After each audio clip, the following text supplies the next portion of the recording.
Law of gestation တဆင့်ချင်းတိုးတက်ဖြစ်ပေါ်မှုနေရာမှာကုသိုလ်တော်တော်လုပ်တဲ့မိတ်ဆွေတယောက်ရှိပါတယ်။လက်ကလည်းတော်တော်ကြီးတယ်။ပေးချိန်ကမ်းချိန်စိတ်လည်းရှိတော့ဒါနပါရမီအရာအတော်အားကောင်းနေသူပါပဲ။တန်တရားနဲ့ချီပြီးပြောရမယ်ဆိုရင်ကုသိုလ်အထောက်ကြီးကြီးပိုက်ထားနိုင်တဲ့သူဖြစ်ပါတယ်။ဉာဏ်နဲ့ဆိုင်တဲ့အရာမို့လို့ခန္ဓာဉာဏ်ရောက်တဲ့အထိတရားတွေသိပြီးသူအားထုတ်နိုင်သလားဆိုတာမပြောတတ်ပေမဲ့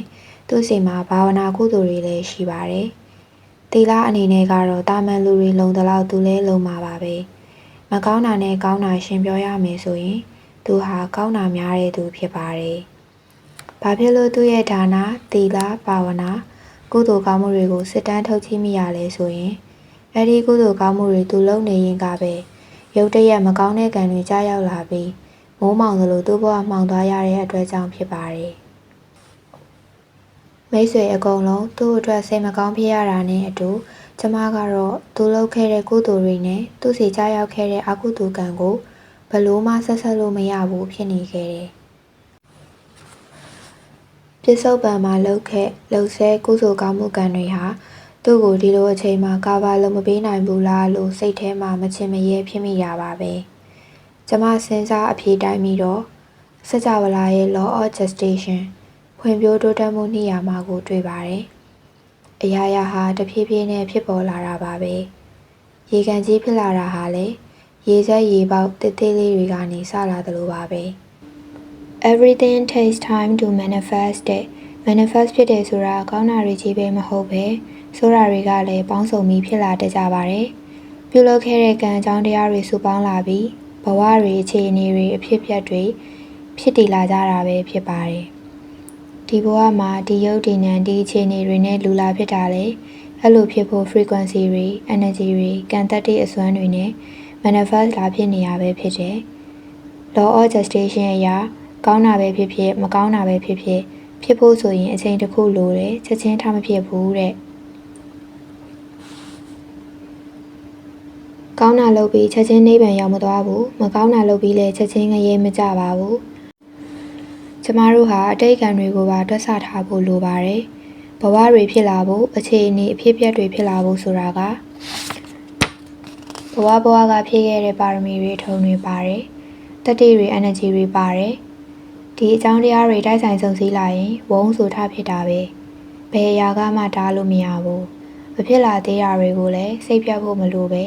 ။ကိုလိုလိုဖြစ်မလာတဲ့အပေါ်လောဘဒေါသမထားဖို့သတိပြုရပါမယ်။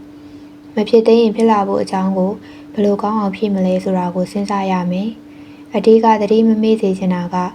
ပစ္စုပန်ကံတွေဟာအနာဂတ်မျိုးစေ့တွေဖြစ်တယ်ဆိုတာပါပဲ။အကျိုးပေးတွေကတော့သူ့ဟာနဲ့သူလာခြင်းတလို့လာမှာပါပဲ။ဘယ်ဘဝမှာဘသူ့ကိုဘာလို့မိခဲ့မှမသိနိုင်တဲ့ဝကြွေးဆိုတာကလည်းရှိပါတယ်။ဒီဝကြွေးတွေဆိုတာကလည်းမကောင်းကံကြီးဆိုတဲ့ခွန်အားရှိတဲ့အချိန်မှာသူကအရာအလုံးကိုတင်ကြုံဝါမျိုးလိုက်တယ်လို့ပါပဲထိခိုက်ပျက်စီးစေတတ်တဲ့သဘောရှိပါတယ်ဒါကြောင့်ကောင်းတာလုပ်တိုင်းလည်းမကောင်းတာတွေဖြစ်နေတတ်သေးတာပဲအကျိုးပေးတဲ့အရှိန်မကုန်သေးဘူးလို့မှတ်ယူရမှာပဲဖြစ်ပါတယ်အတိတ်ကံအကျိုးပေးတွေကစမ်းကြယ်ပါတယ်ဒါပေမဲ့ကိုပြုပြင်စီရင်လို့ရတဲ့လက်ရှိပစ္စုပန်ကံဟာကိုယ့်လက်ထဲမှာအချိန်နဲ့အမျှရှိနေတယ်ဆိုတာကိုတော့မမေ့လျော့စေချင်ပါဘူးဒီနေ့ပြုလုပ်လိုက်တဲ့ကုသိုလ်ကောင်းမှုဟာမနှက်ပြန်အတွက်ကောင်းမယ်ဆိုတာတတ်အပ်မပြောနိုင်ပေမဲ့တစ်ချိန်မှာတော့အဲ့ဒီကောင်းမှုကုသိုလ်ရဲ့ကောင်းကျိုးကိုခံစားရမှာသိကြတယ်။ကျမကတော့ကောင်းမှုကုသိုလ်လို့ခေါ်တဲ့ positive energy နဲ့ပတ်သက်ရင်ဘယ်တော့မှယုံမှားတန်တရားမရှိပါဘူး။ကုသိုလ်ကံဖြစ်ဖြစ်အကုသိုလ်ကံဖြစ်ဖြစ်အကြောင်းတိုက်ဆိုင်ခြင်းကြမှာအကျိုးပေးတာပဲ။တချို့လက်ငယ်ဘဝမှာတွင်ခံစားရတာတွေရှိတယ်။တချို့ဘဝတွေအကြာကြီးတစ်ခုပြီးတစ်ခုဖြစ်ပြီးမှခံစားကြရတာတွေလည်းရှိတယ်။ကံတစ်ခုကိုလုံနေစဉ်မှာဖြစ်နေတဲ့စိတ်စေတနာရဲ့ပြင်းအား intensity နဲ့လည်းသက်ဆိုင်ပါတယ်။လုံနေစဉ်မှာဘလောက်ဆိုးနှက်မှုရှိသလဲတောက်ဝင်မှုရှိနေတယ်လဲဆိုတာတွေဟာအနည်းနဲ့အမြန်ဆိုတဲ့ကာလတွေကိုလည်းတက်ရောက်ဖြစ်ပေါ်စေနိုင်တယ်လို့မြင်မိပါတယ်။အဲ့တော့မဖြစ်သေးတာမဖြစ်လာတာတွေထက်ကိုယ့်ဘာသာပဲကောင်းကံဖြည့်ဖို့လုပ်ရင်အခုလုံနေစဉ်မှာလည်းစိတ်ချမ်းသာတယ်တန်တရားအကျိုးပေးလဲကောင်းမှာပါပဲမကောင်းတာတွေဖြစ်လာရပေမဲ့ဒါတွေကသူ့အတွက်တ တစ်ခုခုပြောင်းလဲသွားဖို့အတွက် transformation turning point များလားပြန်တွေးရင်တော့လေဒါဟာဖြစ်နိုင်တယ်လို့အဖြေထွက်ပါတယ်ဥပမာတန်ဝေကဉာဏ်တွေအရန်ဖြစ်သွားတာတရားတွေရသွားတာတရားပိုအားထုတ်ဖို့ဖြစ်လာတာမျိုးတွေဖြစ်နိုင်ပါတယ်ဒီလိုပဲဖြစ်ပါစေလို့ဆုတောင်းမိပါတယ်အသက်သေဆုံးတဲ့အထိတော့မဆိုးခဲ့တဲ့အတွက်အရင်ကကောင်းမှုကုသိုလ်တွေကြောင့်ဒီလောက်ခံစားခဲ့တာပါလားလို့တွေးမိတယ်